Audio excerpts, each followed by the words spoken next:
bicyclometer, and this is polarimeter. All right. So let's move on.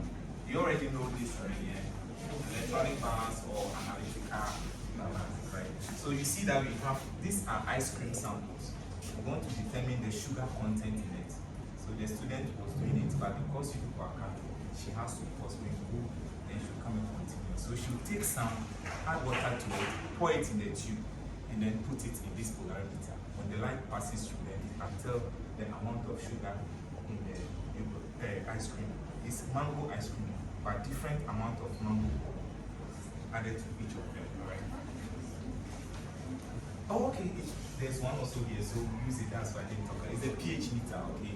But you see, so in the lab, when an instrument is not working, you have to label it. So what is there? Is what is written on it? Okay, let me turn it on. You can read what is written on it. It's faulty, right? So that nobody comes to use it, all right?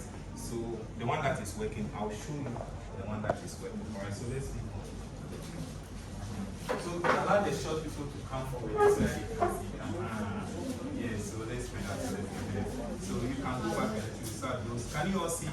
So the next one is called spectrophotometer. Spectrophotometer. Spectro, then photometer. You see, it's not spectrophotometer. Yes, we also used to determine the amount of. Sometimes you say sugar or some other things like, if I mention antioxidant, do you know it? Don't worry, you get to know, right? So it's called the spectrophotometer. So you see, I have various solutions of Sobolo here, right? I want to determine the amount of sugar. The same way the polarimeter determines or can determine the amount of sugar, the spectrophotometer too, you can use it together with other chemicals to determine the amount of sugar. So first, let's look at this is the Sobolo. I have mixed it with amount of water, so you don't know even if there's Sobolo inside. Now when you add the reagent, this is what you see. I say there are different colors because the Sobolo, there are different types. Some made with ginger, other with pineapple, others with mintia and the rest. So all of them have different amount of sugar, showing different color that you can see. So when you read it with this instrument called the spectrophotometer, it tells you what is in there.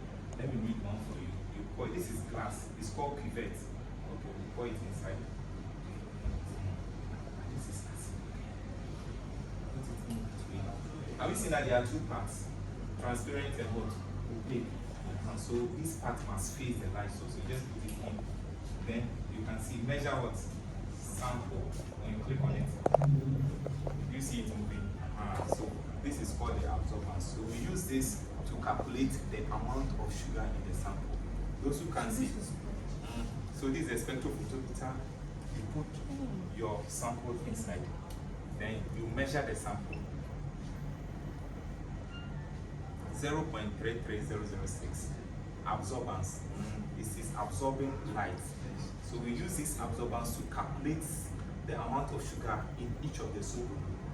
Okay, so sometimes when you buy the drink, you see I will write on it total sugar, carbohydrate, protein. Yes, that is how it is done.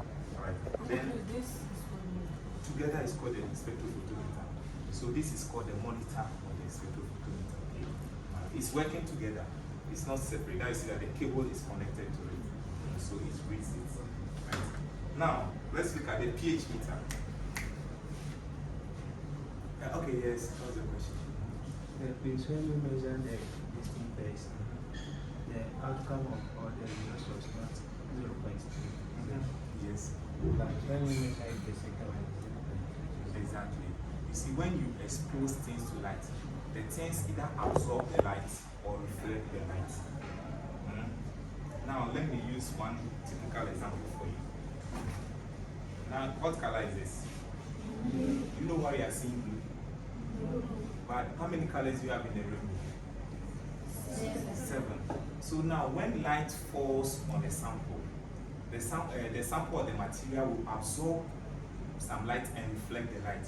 So this area of the paper you are seeing blue is reflecting the blue, but it has absorbed all the other 6 colors of rainbow.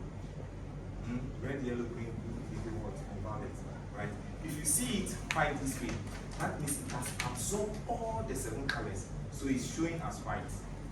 If you see your uniform, this color, that means it has absorbed all the colors and it is what? Reflecting the one that you are seeing. That's how it works. Okay, any color you see is what is being reflected. All the others are what? Absorbed or swallowed. Let me say swallowed. And then it shows you the color that you see. Alright, that is what happens. Okay. Alright, so now let's look at pH. Do you know acid? You know acid, and no base.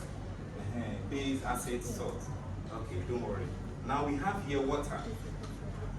Water. And then we have here what? Sobolo. So we want to determine the pH. And when we say pH, how acidic or basic sample is. Okay, so I'll put it in. Let me get a stand for that. You can see it. Don't worry, you will see it. Okay, when I put it in, I'll stand aside. Then good. So who will read it for us? Click on the read. So have you seen? It's reading the pH of what? The water. It's going to take a while. Whilst we are waiting for it, let's look at the remaining instrument. Okay, it's done. So it's telling that the pH here is what? 4.0. Let's see the soap below that what? Okay. So this is soap below. Everybody likes soap below, isn't it? Yes. Especially when there's plenty what? Sugar. In a way. That's by the way. So who press it for us? Okay. So the pH of soap below is what? About 2 point what? So now the soap below and the water, which one is acidic? Which one contains more acid? So, that's why it is lower than that of what? The water that I place over there. But when you say pH,